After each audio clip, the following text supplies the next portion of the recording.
जय हिंद साथियों, कैसे हैं आप सब। साथियों, यदि आप किसी भी परीक्षा की तैयारी कर रहे हैं तो उसमें हिंदी साहित्य से मीराबाई से संबंधित प्रश्न तो पूछे ही जाते हैं। और यह वीडियो आपके लिए रामबाण होने वाली है, क्योंकि मीराबाई से संबंधित किस विद्वान ने क्या कहा है, कौन सा कथन है, मीराबाई की कौन कौन सी रचनाएं हैं, मीराबाई की कौन कौन सी पंक्तियां हैं जो अक्सर परीक्षाओं में पूछी जाती हैं, इस पर हम प्रकाश डालेंगे। आपकी परीक्षा को ध्यान में रखते हुए हम इस वीडियो को बना रहे हैं। इस वीडियो में आप शुरू से अंत तक बने रहिएगा। वीडियो थोड़ी लंबी हो सकती है, धैर्य बनाए रखिएगा और कलम और कॉपी लेकर बैठिए, इत्मीनान से इस वीडियो को सुनिए। और आइए हम वीडियो में आगे बढ़ते हैं। यदि ये वीडियो आपको अच्छी लगे तो अपना प्यार ज़रूर दीजिएगा। वीडियो को लाइक करके शेयर और सब्सक्राइब अवश्य कीजिएगा इस चैनल को। तो आइए हम आगे बढ़ते हैं साथियों। यूजीसी नेट असिस्टेंट प्रोफेसर की तैयारी करने वाले साथियों के लिए, या फिर टीजीटी, पीजीटी, पीआरटी या किसी भी परीक्षा की तैयारी करने वाले साथियों से अक्सर परीक्षाओं में प्रश्न पूछा जाता है कि मीराबाई के बचपन का नाम क्या था। तो उनके बचपन का नाम था पेमल। कहीं लिख लीजिए। गुरु रैदास, जिन्हें रविदास के नाम से जानते हैं, थे। इनका समय है 1498 ईस्वी से 1546 ईस्वी।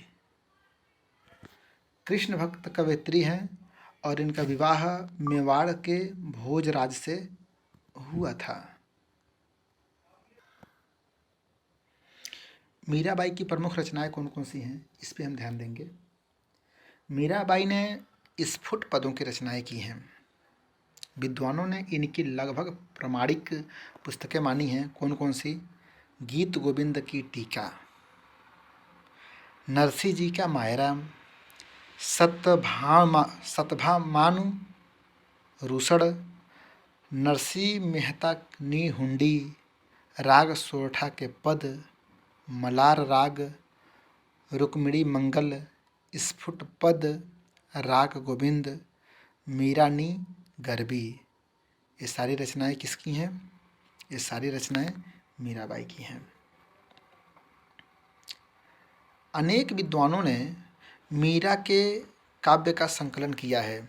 किन नामों से किया है, इस पर आप ध्यान देंगे। मीरा संचयन, नंद चतुर्वेदी। परीक्षा में पूछता है मीरा संचयन नामक कृति किसकी है, तो नंद चतुर्वेदी की है। मीरा का काव्य, भगवान दास तिवारी। मीरा सुधा सिंधु, स्वामी आनंद स्वरूप। मीराबाई पदावली, कृष्णदेव शर्मा। मीराबाई की पदावली, परशुराम चतुर्वेदी। और मीरा का काव्य, विश्वनाथ त्रिपाठी। इन सभी रचनाओं को आप कहीं लिख लीजिए, क्योंकि अक्सर ये रचनाएं परीक्षाओं में पूछी जाती हैं। इन पर आपको विशेष ध्यान देने की ज़रूरत है। नरोत्तम स्वामी ने मीरा मुक्तावली लिखा है, इस पर भी ध्यान दीजिएगा आप।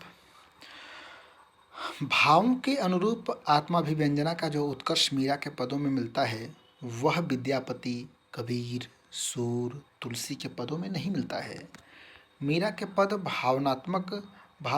भावात्मकता में इन सब से आगे भी निकल गए हैं।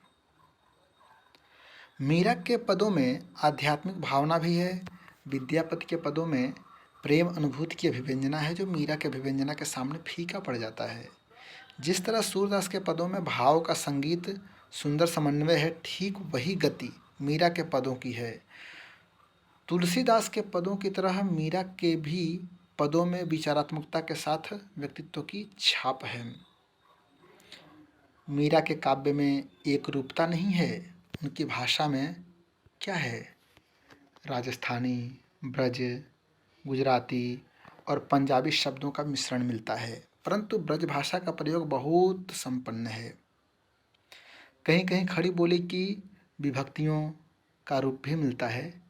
मीरा की काव्य भाषा के समालोचकों ने राजस्थानी मिश्रित ब्रज कहा है।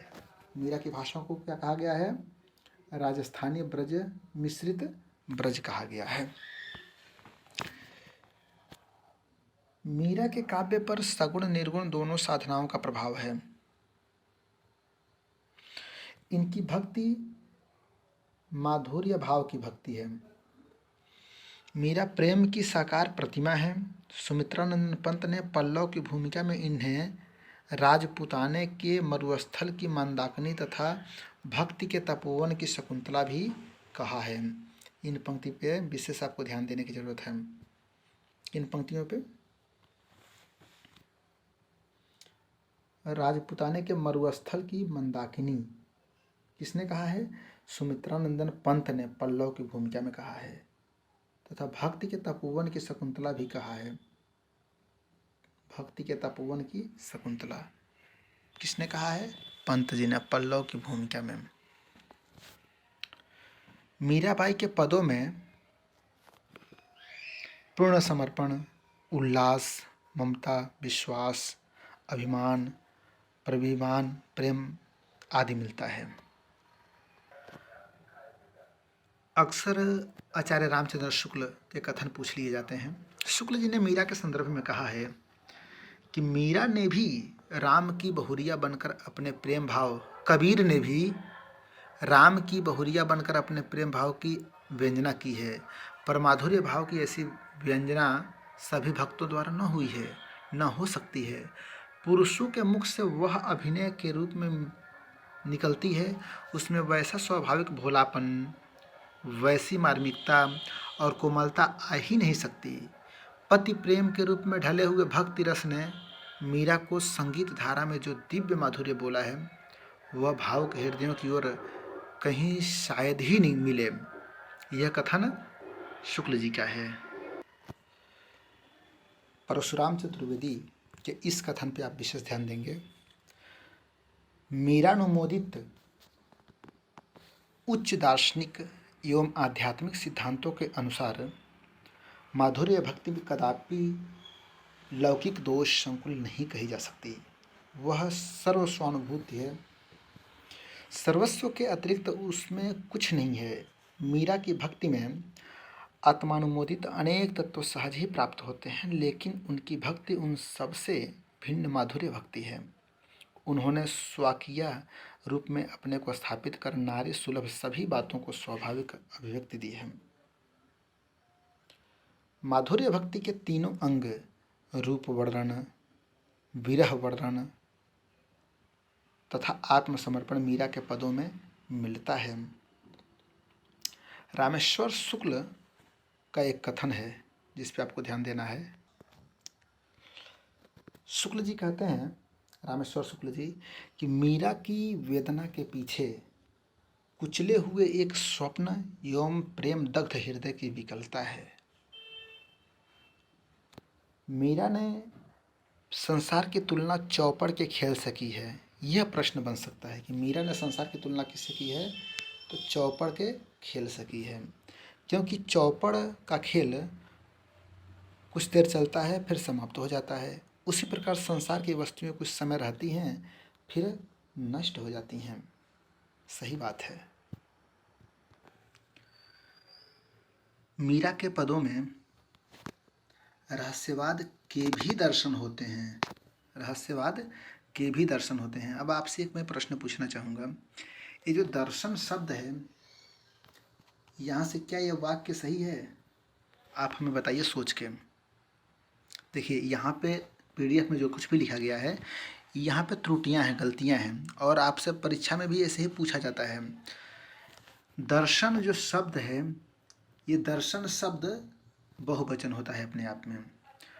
तो मीरा के पदों में रहस्यवाद के भी दर्शन होते हैं, ऐसा वाक्य सही होगा। जैसे कुछ शब्द ऐसे होते हैं जो हमेशा बहुवचन होते हैं, जैसे आंसू, आंसू बह गए, आपके दर्शन हुए। तो इन शब्दों पे आपको ध्यान देना है। कौन सा शब्द हमेशा देखने में एक वचन लगता है लेकिन होता है बहुवचन, ठीक ना? तो व्याकरण पे भी ध्यान देना है। उसमें दाम्पत्य प्रेम की प्रधानता है। वे कहती हैं, क्या कहती हैं? जिनका पिया परदेश बसत है, लिख लिख भेजत पाती, मेरा पिया हृदय बसत है, ना कहूँ आती जाती। मीरा पर सूफी प्रभाव आचार्य रामचंद्र शुक्ल द्वारा माना गया है। मीरा ने चैतन्य संप्रदाय में दीक्षा जीव गोस्वामी से ली थी, लेकिन आध्यात्मिक और आरंभिक गुरु के रूप में रैदास को माना जाता है। मीरा पर आलोचनात्मक रचना रोहिणी अग्रवाल की है। मीरा हिंदी की पहली स्त्री विमर्शकार, स्त्री लेखन स्वप्न और संकल्प 2011 ईस्वी। 2011 में रोहिणी अग्रवाल की यह पुस्तक आई थी, मीरा हिंदी की पहली स्त्री विमर्शकार, स्त्री लेखन स्वप्न और संकल्प।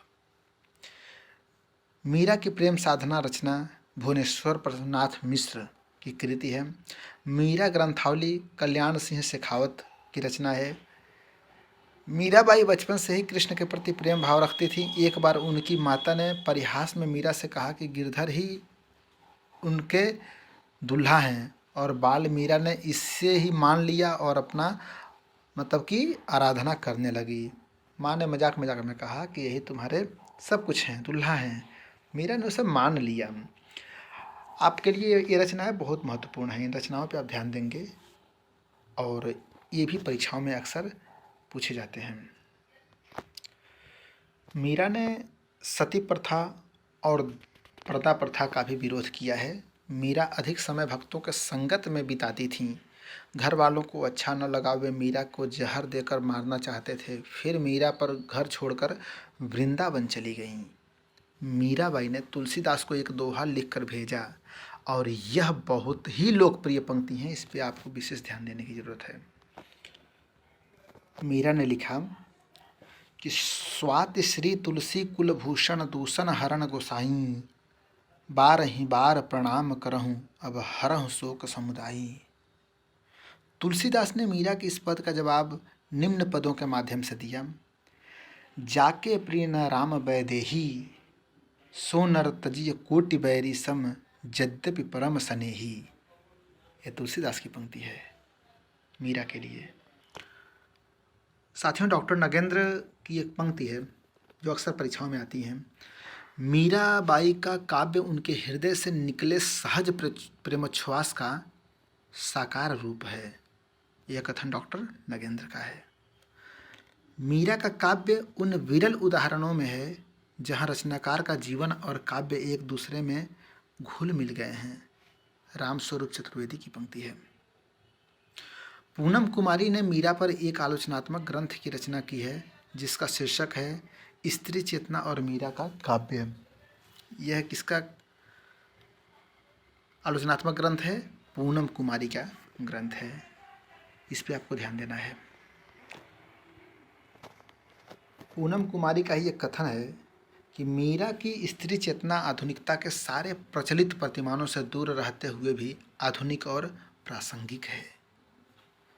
मीरा के पदों को यदि आध्यात्मिकता के कुहासे से मुक्त कर दिया जाए तो वे जीवन के राग, उल्लास, उत्सव और ठाठ बाट के साथ ऐन्द्रिकता के उद्दाम का भी संस्पर्श करते हैं। घोर लौकिकता के बीच घोर श्रृंगारिक माना है। रोहिणी अग्रवाल का कथन है। विषपान मीरा का मध्यकालीन नारी की स्वाधीनता के लिए संघर्ष है और अमृत इस संघर्ष से प्राप्त तोष है जो भाव सत्य है। मीरा का संघर्ष जागतिक वास्तविक है। अमृत उनके हृदय का भाव जगत में ही रहता है। ये विश्वनाथ त्रिपाठी का कथन है। मैनेजर पांडे का एक कथन है, देखिएगा, कि मीरा के सामने भौतिक जगत की चुनौतियां थीं। यह कथन मैनेजर पांडे का है। साथियों, इस वीडियो में हम मीरा के उन सभी पदों को भी प्रस्तुत करेंगे जो अक्सर परीक्षाओं में पूछे जाते हैं, पंक्तियां पूछी जाती हैं। आइए कुछ और महत्वपूर्ण तथ्यों को देखते हैं। प्रियादास ने भक्तमाल की टीका में लिखा है, वृंदावन आई जीव गुसाई, जो सो मिल झीली, तीय मुख देखवे का तपन ले छुटायो। यह कथन, यह पद किसका है? भक्तमाल का पद है। भक्तमाल की टीका में लिखा गया है। मीराबाई ने जीव गोस्वामी के लिए क्या कहा है? वृंदावन में श्री कृष्ण ही एक पुरुष हैं, यहाँ आकर जाना कि उनका एक और प्रतिद्वंदी पैदा हो गया है। इसके साथ साथ आपके समक्ष कुछ पद भी हैं और इन पदों पे आपको ध्यान देना है, जहाँ से अक्सर परीक्षाओं में प्रश्न पूछे जाते हैं। मैं एक बार दिखा दे रहा हूँ। और यदि आपको ये वीडियो अच्छी लगी हो तो इसे ज़रूर लाइक कीजिएगा। अगली वीडियो आपको किस टॉपिक पे चाहिए अवश्य बताइए। यदि आप असिस्टेंट प्रोफेसर की तैयारी कर रहे हैं तो उस स्तर की परीक्षा को ध्यान में रखते हुए हम वीडियो आपको प्रोवाइड करते हैं।